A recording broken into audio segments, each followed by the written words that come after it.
नमः सिद्धेभ्याम्।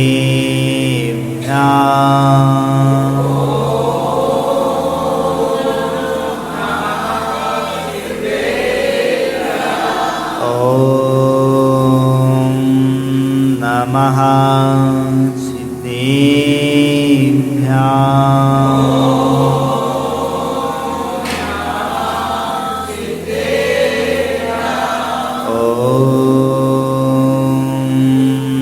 नमः सिद्धेभ्याम्।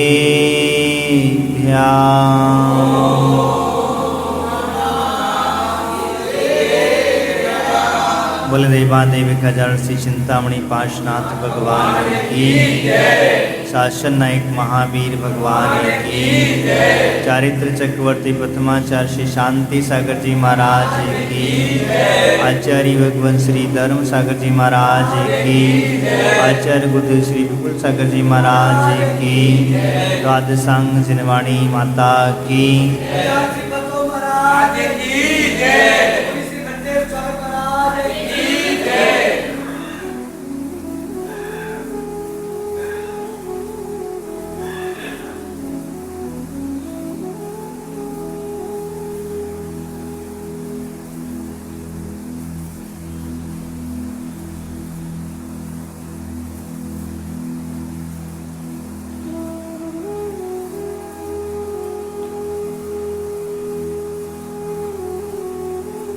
क्षमा मानी का दिन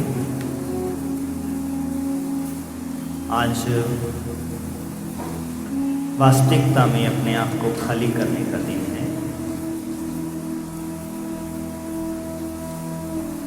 हमारे अंदर में क्रोध, मान, माया, लोभ, ये चार कसाएं जो लगी हुई हैं, इन्हें साफ करने की जरूरत है। क्योंकि जब तक हम अपने आप को साफ नहीं करेंगे तब तक अपने अंदर में जो कर्म की काली मां है वह है और अधिक लगती रहेगी। अगर आप स्नान नहीं करते हैं तो फिर आपको कैसा लगता है? एक दिन अगर स्नान ना हो तो व्यक्ति के अंदर से ऐसा लगता है, बेचैनी होने लगती है। महाराज का नहीं करें, आपको करें। बेचैनी होने लगती है। दिन में 2 बार 3 बार 4 बार नहा लेता, अपने आप को साफ करता है। लेकिन क्या कभी आपने विचार किया, सोचा कि जो अंतरात्मा अंदर बैठी हुई है उसे भी साफ कर ले, उसे भी साफ करने की विधि को जान ले?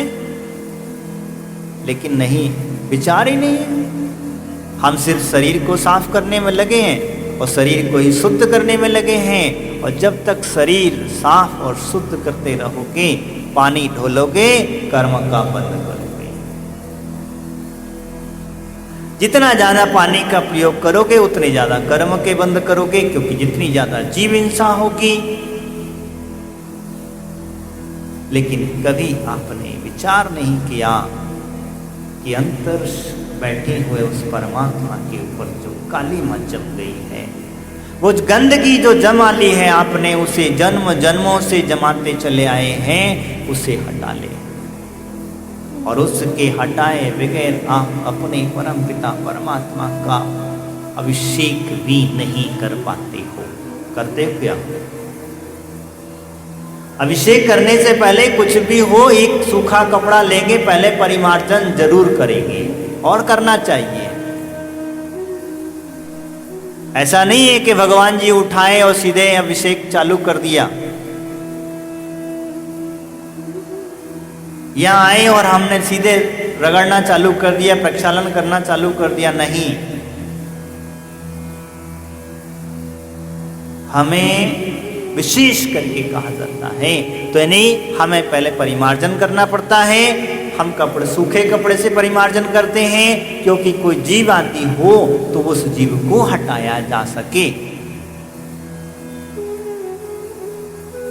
लेकिन घर में भी है तो बिना घर में झाड़ू लगाए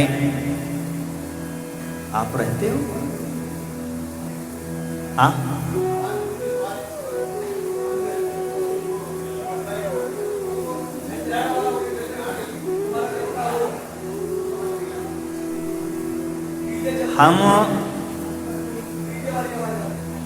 हम जो है विचार करते हैं कि कम से कम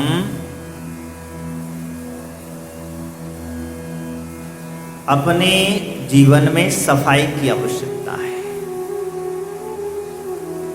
कौन सी सफाई और किसकी सफाई करना है? आज का दिन वो दिन है, हम उसे क्षमा के माध्यम से मानते हैं, मनाते हैं। लेकिन क्या कभी आपने इस बात का विचार और चिंतन किया कि शरीर की सफाई तो हमने बहुत कर ली, शरीर को शुद्ध हमने बहुत कर लिया, लेकिन कभी ये विचार नहीं किया कि अंतस आत्मा के ऊपर भी कोई काली मां जमी हुई है, उसे हम हटा लें और वो हट जाएगा तो शरीर आपका हमेशा हमेशा के लिए विदा हो जाएगा। नहीं तो करते रहना, जन्मों जन्मों से जो करते आए हो वही करते रहना, वही विचार करते रहना। मैं आपसे आज क्षमा माने का पर्व है, क्षमा की बात कर रहा हूं। क्योंकि इसीलिए कर रहा हूं क्योंकि बहुत दिनों के बाद में जो आपने गंदगी जमा करके रखी है उस गंदगी को बाहर निकालने की आवश्यकता है। और इतनी ज्यादा जमा ली है कि हम कहें परतों पे परत, परत पे परत, क्योंकि पता नहीं कितने सालों की, कितने जन्मों की हमने वो गंदगी जमा करके रखी है। अगर आज नहीं निकाली तो आपकी पर्युषण पर्व, 10 लक्षण पर्व मनाना व्यर्थ है। अगर आज आपने उस गठान को ढीला नहीं किया तो आज समझ लेना आपने जो कुछ भी किया, जो कित पूजा पाठ करी, वो मात्र पूजा पाठ थी, द्रव्य से करी। और द्रव्य का चढ़ाते चढ़ाते आपने इतना द्रव्य चढ़ा दिया है कि अगर एक सुमेरु पर्वत भी अगर खड़ा कर दें आपके सारा काउंटिंग करने में, एक सुमेरु पर्वत के बराबर एक एक द्रव्य को आपने चढ़ा दिया है अभी तक। लेकिन अपने अंदर की सफाई ना कर सका, अपने अंदर जो बैठे हुए कर्म जो चिपके हुए हैं उसे साफ ना कर सका, उस क्षमा को धारण नहीं कर सका। क्योंकि क्षमा के बगैर आगे की क्रिया बढ़ती ही नहीं है। क्योंकि जहां जिसके जीवन में क्षमा आ जाती है वो बहुत कुछ ऊंचाइयों पर बढ़ जाता है। जिसके जीवन में क्षमा नहीं है वो वहीं से और नीचे की ओर गिरता चला जाता है। हमारे आचार्य भगवान वही कहते हैं कि वास्तविकता में हमें उस क्षमा को धारण करना चाहिए। आज हम अपने आप को साफ करने की बात करते हैं, हम अपने जो अंदर गंदगी है उसे हटाने की बात करते हैं। तो आज वो क्षमा मात्र अपनी मोबाइल से काम नहीं चलेगा। मैंने कल कहा था हमने मात्र उस मोबाइल से ही इतना बहुत ज्यादा प्रचार प्रसार में कर दिया है, लेकिन तुमसे पूछ लिया जाए क्या तुमने कभी उस क्षमा को धारण किया? क्या तुमने कभी उस क्षमा के बारे में सोचा? क्या कभी आप दिन भर में जितना गुस्सा करते हो उस गुस्से में एक दिन, एक समय, 1 घंटा, 1 मिनट भी अगर आपके अंदर से विचार आया कि मैंने इतना इस व्यक्ति के ऊपर क्रोध किया है, क्या इस क्रोध का कुछ फायदा होगा या नुकसान होगा? कभी विचार किया? आज करना, जितनी जहां से आपको याद हो, जहां से समझ में आए, नहीं तो कम से कम साल भर के अंदर में आपने जो जो जिस जिसको तकलीफ थी, जिस जिसके बारे में गलत सोचा, जिस जिसके बारे में हमने गलत भावना भाई, मन से, वचन से, काय से कष्ट देने के भाव हुए, हमें क्रोध करने के भाव हुए, तो एक डायरी लेना, उस डायरी पर पहले लिखना चालू करना, सोचना, विचार करना, चिंतन करना कि हमने उनसे क्षमा क्यों, और उन सबसे पहले उनके पास जाना जिनके साथ आपका, मैंने कल ही कहा था, सबसे पहले उसके पास जाना जिसके पास आपका बैर भाव है, और उसके पास जाकर के अपने अंदर उस क्षमा भाव की चर्चा करना। उससे कहना कि भैया आज क्षमा वाणी का पर्व है और उत्तम क्षमा करने के भाव हुए हैं, भाव हुए हैं तो क्षमा मांग लेना। नहीं तो आजकल तो दुनिया का एक बहुत अच्छा जमाना चल गया है, मोबाइल पे डाल दो उत्तम क्षमा, खुद को क्षमा, सबको क्षमा और सब क्षमा, होगी क्षमा। ये क्षमा नहीं है। अरे उसे कोई पढ़ता ही नहीं है, तुम कितना भी डाल देना। गिनने चुने एक आध दो व्यक्ति उस ग्रुप को खोलता होगा, एक आध व्यक्ति, नहीं तो कोई खोल के देखता नहीं। तुम्हारे लिए इतना ज्यादा समय उसके पास नहीं है कि आपका मैसेज वो पढ़ ले कि भैया हम क्षमा मांग रहे हैं तो आपको रिप्लाई दे दे। नहीं है उसके पास समय, और मिल भी जाएगा तो आप जिससे नजदीक वालों को दे देगा ज्यादा, क्योंकि भाई देना जरूरी है।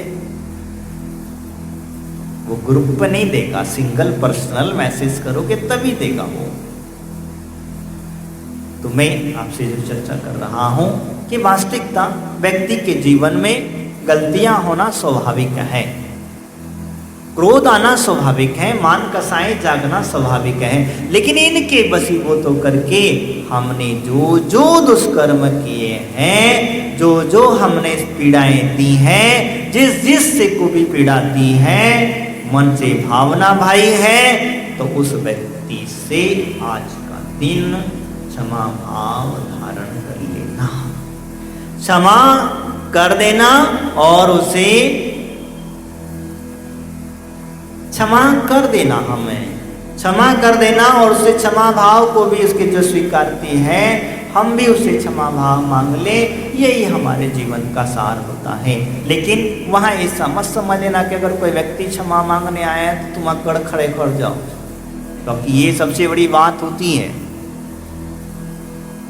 अगर तुम्हारा कोई विरोधी व्यक्ति तुमसे अगर क्षमा मांग रहा है तो तुम अकड़ करके मत खड़े हो जाना, तुम अपना मान कसाई को मत जगा लेना, क्योंकि कभी कभी ऐसा हो जाता, देखो आ गया बेटा, समझ गए होंगे, क्योंकि ऐसा होता है। अकड़ निकल गई पूरी, आया आज ऊंट पहाड़ के नीचे बोले।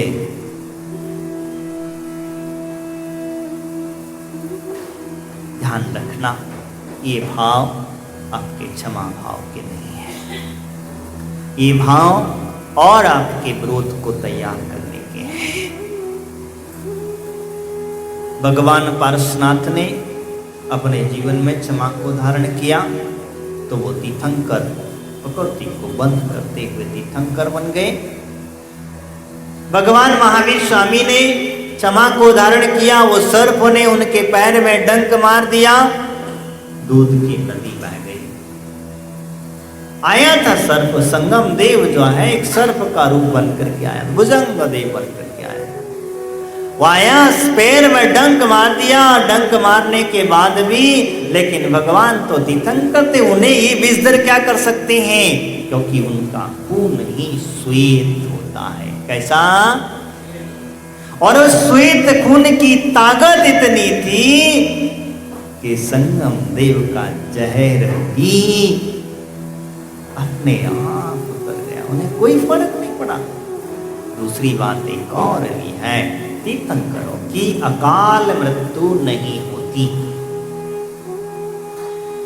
तीर्थंकरों की अकाल मृत्यु नहीं होती है। उनका जितना समय है, जितनी आयु है, उतनी ही आयु से जीते हैं।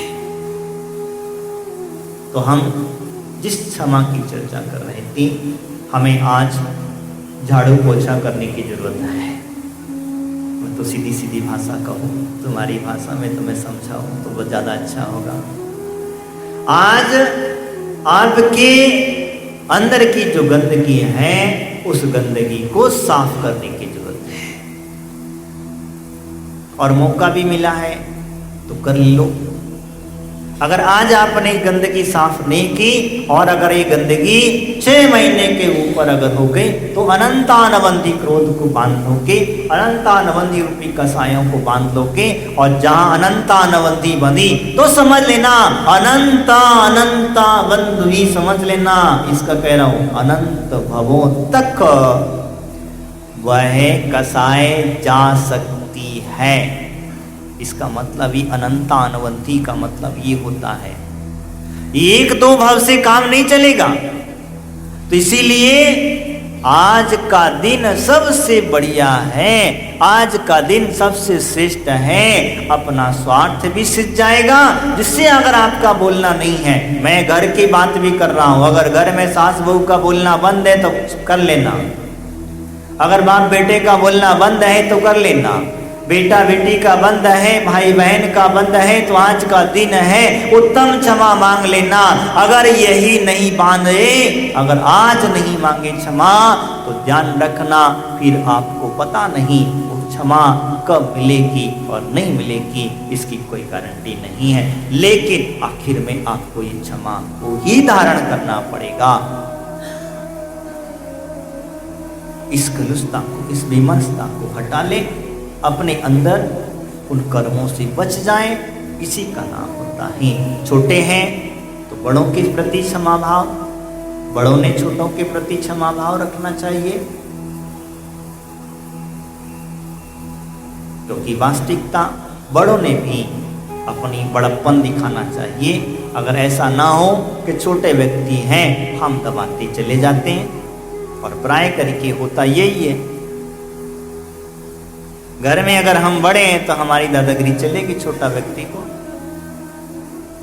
कुछ भी छोटी मोटी गलती हो जाती है, छोटी त्रुटि हो जाती है तो वो चालू हो जाता है। लेकिन अगर छोटा व्यक्ति अगर आपसे क्षमा मांगने पहुंच जाए और गलती उसकी है तो उसे अपने गले से लगा लेना, उसे अपने गले से लगा लेना, उसे अपने जीवन में जगह दे देना, क्योंकि वास्तविकता यही कहा जाता है। किसी ने कहा भी है, क्षमा बड़न को चाहिए छोटन को उत्पात, कह कृष्ण का बिगड़ गया मरगन्नी मारी लात।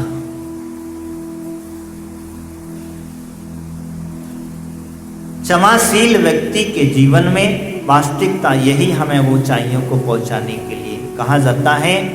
बड़े जो व्यक्ति होते हैं उनको हमेशा क्षमावान ही बनना है। अब हम लोग क्या करते हैं, महाराज के पास क्षमा मांगने आ जाते हैं। अरे तुमने मेरा क्या बिगाड़ा है, तुमने मेरा क्या बिगाड़ा है कि तुम मुझसे क्षमा मांगने आए हो। भगवान के पास पहुंच जाते हो, भगवान क्षमा करना। अरे भगवान का तुमने कुछ बिगाड़ा क्या, कोई तकलीफ दी, कोई पीड़ा दी, क्या उपसर्ग किया। हम मुनिराज के पास पहुंच जाते हैं, अर्जिकाओं के पास पहुंच जाते हैं, हमसे कहते हैं महाराज क्षमा, उत्तम क्षमा।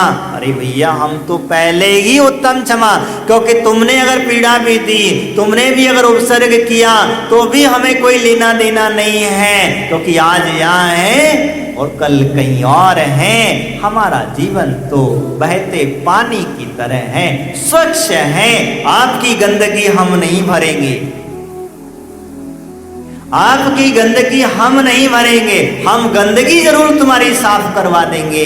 लेकिन तुम सोचते विचार करते हो, तुम कहते हो चलो महाराज से क्षमा मांग लो।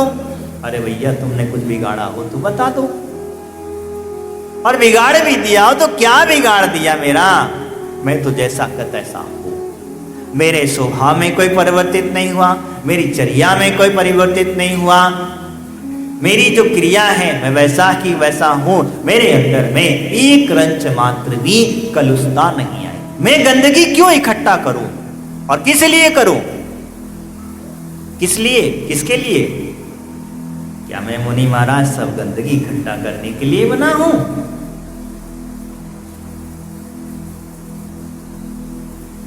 क्या मैंने जो व्रत लिए हैं इसी के लिए लिए हैं? नहीं, बस वो हमें क्षमा मांगना है उस व्यक्ति से जो व्यक्ति को अपनी वास्तविकता पीड़ाती है, वास्तविकता उसके प्रति दुष्भाव आए हैं, आपका बोलचाल बंद हो गया है, आप उसे पीड़ा पे पीड़ा दिए चले जाते हैं, उसे देख करके गुस्सा आ जाती है, ऐसे व्यक्ति से क्षमा मांग लेना, क्योंकि क्षमावान व्यक्ति हमेशा बड़ा होता है।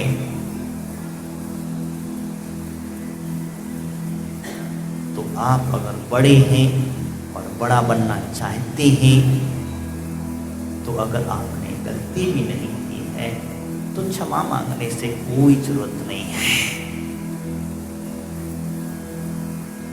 नहीं की गलती, नहीं की, क्या गलती की है तो नहीं, किसी का कुछ बिगाड़ा है तो उससे क्या क्षमा मांगना, मांगना जरूरी है? बताओ मुझे, नहीं। तो इसीलिए जो गंदगी हमारे यहाँ छुपी हुई है उसे निकालने की बात कर रहा था। तो वो पीड़ा, वो गठान वही है। तो मैं आपसे यहाँ कह रहा था, तो वो कृष्ण की चर्चा कर रहा था। कृष्ण नहीं, इन बड़ों को चाहिए, बड़ा को चाहिए क्षमा और छोटन को उत्पात। मैं जो कह रहा, तो बड़े जो लोग हैं इन्हें क्षमा की आवश्यकता है, लेकिन वो क्षमा के चक्कर में एक गड़बड़ मत कर देना। एक बहुत सुंदर दृष्टांत कभी सुनाया नहीं सुनाया होगा। एक संघ विहार करते हुए जा रहा था। जाते जाते उनमें एक जो साधु थे, बड़े नटखट थे। नटखट थे तो मटके दिख गए उन्हें। बचपन में कंचियां खेलने की आदत ज्यादा थी, तो उन्हें वो मटके दिख गए। और मटके दिखने के बाद में होता ये है कि वो साधु को मुनिराज आचार्य से कहते हैं कि हमें जाना है, शुद्धि के लिए जाना। तो महाराज ने कहा ठीक है चले जाइए। अब चले गए, संग तो आगे चला गया, बचे अकेले। तो उन्होंने देखा, उठाए कंकड़, वो कंकड़ क्या किया, मटके फोड़ने लग गया। मटके फोड़ते फोड़ते वो कुमार ने देख लिया कि महाराज महात्मा होकर के इतना बड़ा नुकसान कर रहे हैं, मुझ गरीब के ऊपर और मार पे मार मारे जा रहे हैं। तो वो आया, महाराज क्या कर रहे हो? भैया उत्तम क्षमा। अच्छा, उत्तम क्षमा कह दिया, भैया ठीक है महाराज। बेचारे क्षमा कर दिया उस व्यक्ति ने भी। बेचारे साधु है, सन्यासी हैं, बोले ठीक। थोड़ा सा बेचारा लौटा, फिर उठाया एक कंकड़, फिर धड़ाक से फोड़ दिया।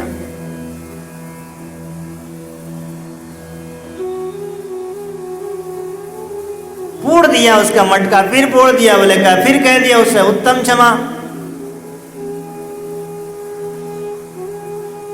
अब उसे नहीं रहा, 2-4 बार तक तो सहन करता रहा। सहन करने के बाद में उसने कहा ठीक है। उसने उठाया एक बहुत सुंदर सा पत्थर और महाराज के कान पे धर दिया और चिल्ला दूर से दबा दिया। और कह दिया, महाराज महाराज क्या हुआ? तुम मेरे मटके फोड़ रहे थे और उत्तम क्षमा कहे चले जा रहे थे। तब उसने भी क्या किया, ठीक है भैया उत्तम क्षमा। तो उसने जो बहुत सुंदर कंकड़ उठाया और कान पे रखा। बोले अभी ऐसे नहीं मानने वाले हैं, क्योंकि अब मुनिराज हैं, ये साधु हैं, तो इन्हें अगर पीटा पाटी तो नहीं कर सकते, इनको दंड तो देना पड़ेगा। प्रायश्चित के रूप में इन्हें सुखाना तो पड़ेगा कि किसको कहते हैं उत्तम क्षमा। तो वह होती है जब उसे कान पर रखें तो कान में कुछ महसूस हुआ, और महसूस हुआ तो इतना जोर से, अरे भैया क्या कर रहे हो, साधु को मारोगे क्या? ऐसा करते साधु के साथ में। महाराज तुम्हारी भी इसी ही दशा होना चाहिए। आप भी क्या करते हो? गलतियों पे गलती करते जाते हो, गालियां भी देते जाते हो और क्षमा मांगते चले जाते हो। हम गलती करते हैं, क्रोध करते हैं, मान करते हैं, मायाचारी करते हैं, लोभ कसाय हमारी जागृत होती है, तब हम भी इन कसायों के वशीभूत होकर के फिर भी हम क्या करेंगे? दिन भर की गलतियों का शाम को प्रतिक्रमण कर लेते हो। दिन भर की गलती, साल भर की गलतियों के महाराज ने प्रतिक्रमण कराया, वो प्रतिक्रमण सुन लिया, कर लिया, तो क्या आपकी गलतियां क्षमा हो गई और फिर वापस पीछे का पन्ना साफ हो गया, आगे फिर लिखना चालू कर दिया? तो ऐसा काम ना करना।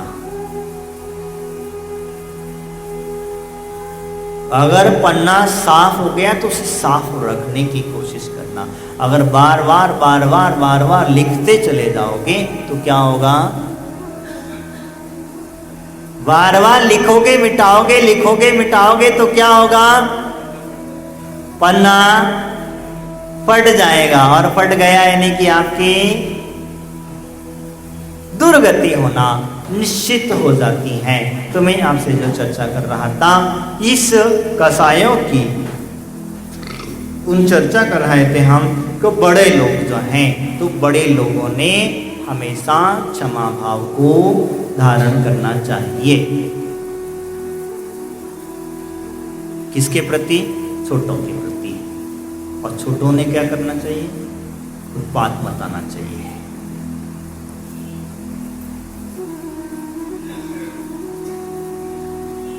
छोटों ने क्या करना चाहिए? बड़ों के प्रति भी अपने क्षमा भाव के साथ में वह उत्पात नहीं मचाना चाहिए। ये बात समझ लें। हम लोग छोटों का स्वभाव, और बड़ों की एक चीज और समझ लें, मैं जो कहना चाह रहा हूं कि छोटों का स्वभाव है उत्पात मचाना। छोटे जो हैं नटखट होते हैं, अगर ये उत्पात ना करे तो बड़ों की पहचान कैसे होगी?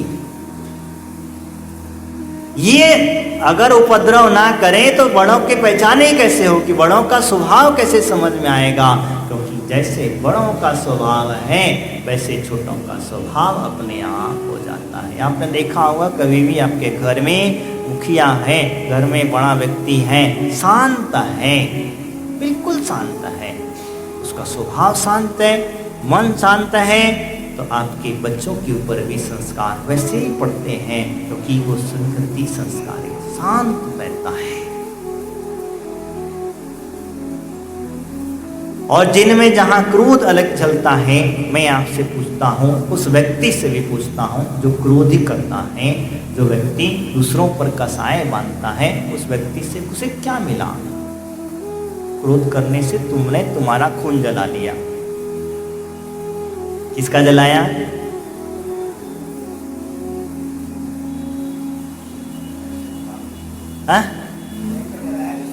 स्वयं का खून स्वयं ने जला लिया। अब जला करके हुआ क्या?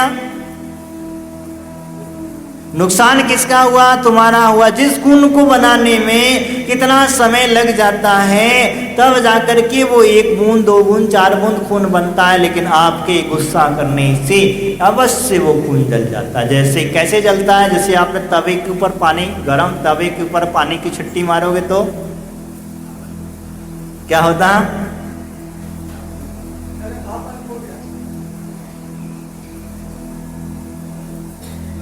पानी की छिट्टी मारते ही भाप बन के उड़ जाता है, आप कहते अवश्य, लेकिन आपका भी क्रोध से वो खून जल रहा है, वो उड़ रहा है। आपको हार्ट अटैक आता है, क्यों आता है? किसी पे चिल्ला दो, हार्ट फेल हो जाएगा। आपका ब्लड लेवल बढ़ जाएगा। अगर आपको देखना है, आपका शुगर देख लेते, सॉरी क्या ना, ब्लड प्रेशर देख लीजिए। आप जहां क्रोध करते हैं उस क्रोध से नुकसान ही होता है, उससे फायदा नहीं होता। तो मैं आपसे जो कह रहा था कि छोटों का उत्पात करने का स्वभाव है, उसे बात को समझ लेना। आप किसी प्रकार का बुरा नहीं मानना, क्योंकि ये अपने हैं, पराये नहीं है।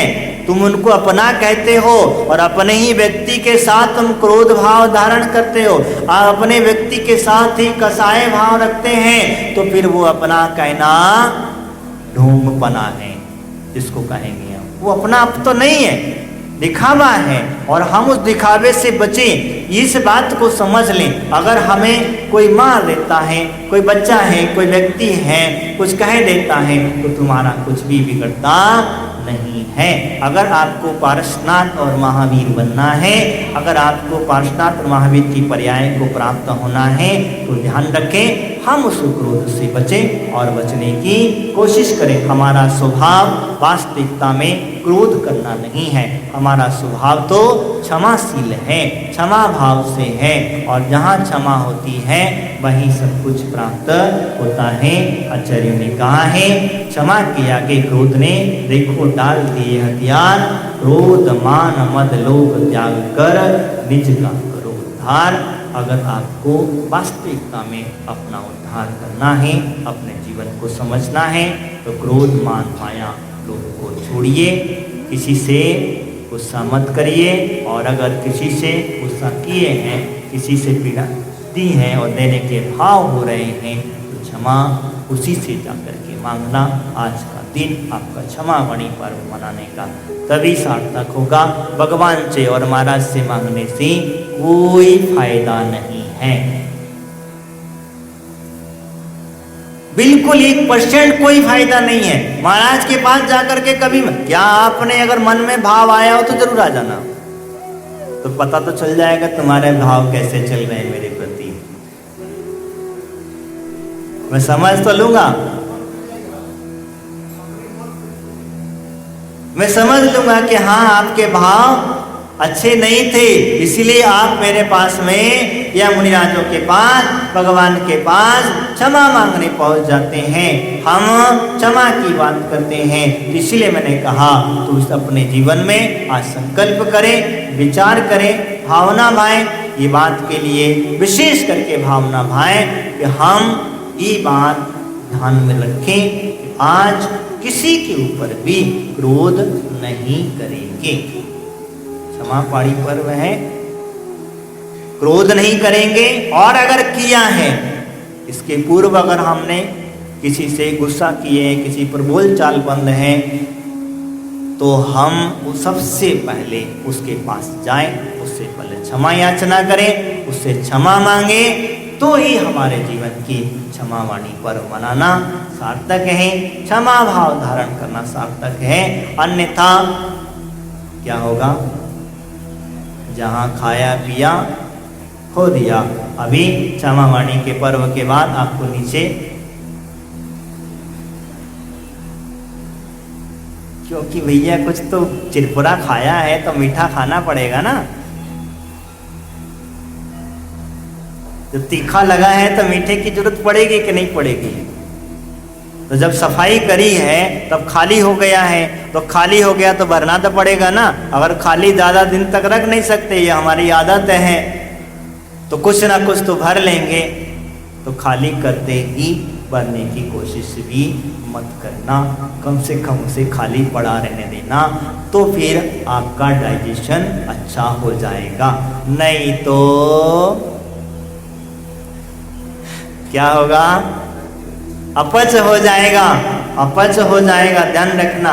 इसीलिए मैंने आप लोगों से कहा, आपका समय शायद मैंने ज़्यादा लिया, इसीलिए अपने भावों को क्षमा भाव धारण करते हुए सभी से आप लोगों ने आपस में ध्यान रखें, एक दूसरे से क्षमा भाव करते हुए सभी से क्षमा भाव। खम्मा में सब जीवाणाम सभ्य जीवा खमंत में मित्ता में वैरम बंधम में केणवे।